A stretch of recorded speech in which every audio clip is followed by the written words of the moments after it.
माँ एक ऐसा शब्द जिसे सुनते ही दिल में एक अजीब सी गर्माहट आ जाती है। लेकिन आज के दौर में इस शब्द का मतलब सिर्फ एक जिम्मेदारी बनकर रह गया है। एक ऐसी जिम्मेदारी जिसे हम निभाना नहीं चाहते लेकिन मजबूरी में ढो रहे हैं।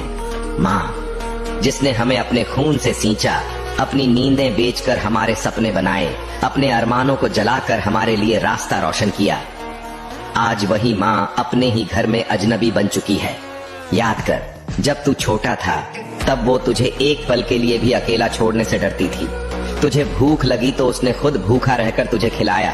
तुझे ठंड लगी तो उसने खुद कांपते हुए तुझे गर्म कपड़े पहनाए। तुझे नींद नहीं आई तो उसने सारी रात जाग कर तेरा सिर सहलाया। लेकिन आज जब उसे तुझसे बस 2 पल की बातें चाहिए, तू उसे अब भी काम है बोलकर टाल देता है। जब उसे तेरा साथ चाहिए, तू अपने दोस्तों के साथ घूम रहा होता है। जब उसे तेरा प्यार चाहिए, तू फोन में घुसा रहता है। आज की दुनिया में माँ एक काम वाली बाई बन चुकी है। भूख लगी तो बुला लिया, कपड़े धुलवाने हो तो आवाज दे दी। लेकिन जब उसे प्यार चाहिए तब तू उसके पास भी नहीं बैठता। वो तुझे खाना परोसती है और तू फोन स्क्रॉल करता रहता है। वो तुझे आशीर्वाद देती है और तू उस पर चिल्लाता है जिस माँ के बिना तू एक रात नहीं रह सकता था।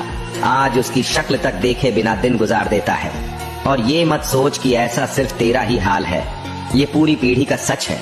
आज की जनरेशन माँ बाप को सिर्फ एटीएम और सर्वेंट की तरह इस्तेमाल कर रही है। जब तक उनकी जेब में पैसे हैं तब तक प्यार है। जैसे ही हाथ खाली हुए वैसे ही घर में बोझ बन गए। जब तक वो दौड़ सकते हैं तब तक ठीक है। जैसे ही शरीर कमजोर हुआ वैसे ही रिटायरमेंट होम भेजने की बातें होने लगती हैं। जिस माँ ने पूरी जिंदगी तुझ पर कुर्बान कर दी, उसे तू एक कमरा तक देने को तैयार नहीं। आज माँ बाप का सबसे बड़ा डर बुढ़ापा नहीं बल्कि औलाद बन चुकी है। जब तू छोटा था तो वो तुझे पकड़कर चलना सिखाती थी, लेकिन जब उसकी टांगे कांप रही हैं, तू उसे सहारा देने तक तैयार नहीं।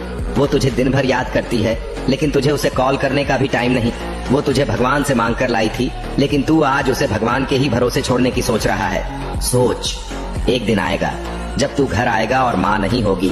जिस कमरे से उसकी आवाज आती थी वहाँ सिर्फ सन्नाटा होगा। जिस रसोई से उसकी चूड़ियों की खनक सुनाई देती थी वहाँ बस सूनी दीवारें होंगी।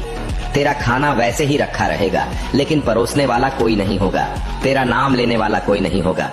उस दिन तुझे एहसास होगा कि माँ बाप को इग्नोर करने का मतलब खुद को अनाथ बना लेना था। अगर ये सब पढ़कर भी तेरा दिल नहीं पसीजा तो बस एक काम कर, आज ही जाकर अपनी माँ की गोद में सिर रख, क्योंकि एक दिन वो गोद हमेशा के लिए चली जाएगी।